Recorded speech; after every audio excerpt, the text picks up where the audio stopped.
One of the most expensive mistakes you can make in multifamily investing is overpaying. And let me tell you something, overpaying rarely happens because the numbers are unclear. It happens because the investor got emotional. They got caught up in the hype.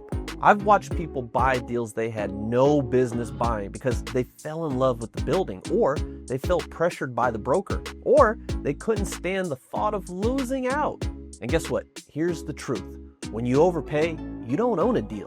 The deal owns you. It dictates your cash flow, your stress level, and your exit options. And it all starts the day you sign on the dotted line. In this episode, I'm going to walk you through why this happens, how I've seen it play out in real life, and what you need to do to protect yourself so you never end up chained to a bad deal. Here's the thing, people don't set out wanting to overpay. Nobody wakes up one day and says, hey, you know what? I think I'll pay an extra $100,000 today just for the hell of it. This is something that happens slowly, almost invisibly, because emotions sneak into the process. People get FOMO, which is fear of missing out. When you're just starting out, it feels like everybody else around you is closing deals except you. You scroll through online and see posts of investors showing off their latest property, and you think to yourself, man, I need to get one too.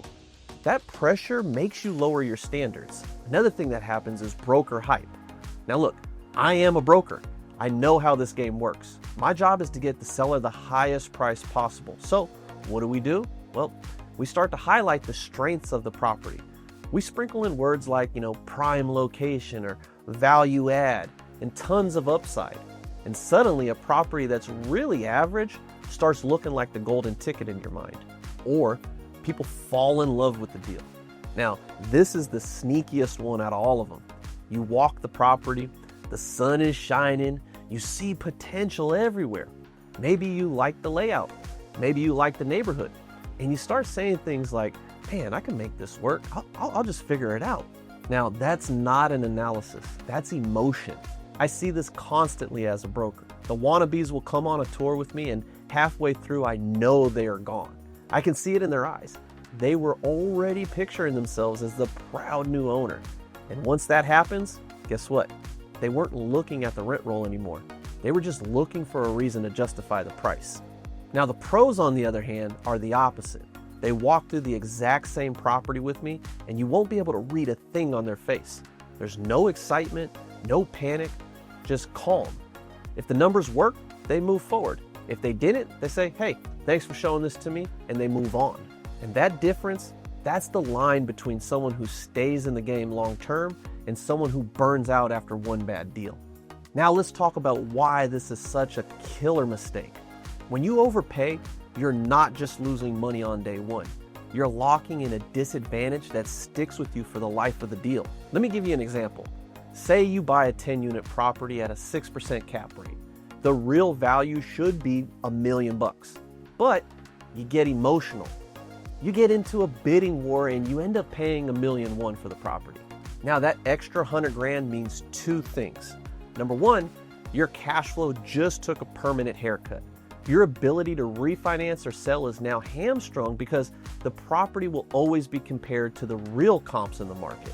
It doesn't matter how much you wanted it. The market doesn't reward your enthusiasm. It values income and not your feelings. And here's the worst part. Once you realize that you've overpaid, you start playing catch up. You start cutting corners on renovations or pushing rents harder than the market can actually bear. Or worse, skipping on your management. That's when you slide into a spiral where the property controls you instead of you controlling it. Now, I watched this happen to a buyer on a 20-unit building that I brokered years ago. They paid way above what the numbers actually justified. They thought rents would skyrocket for some reason, but guess what? They didn't. Expenses came in a lot higher too.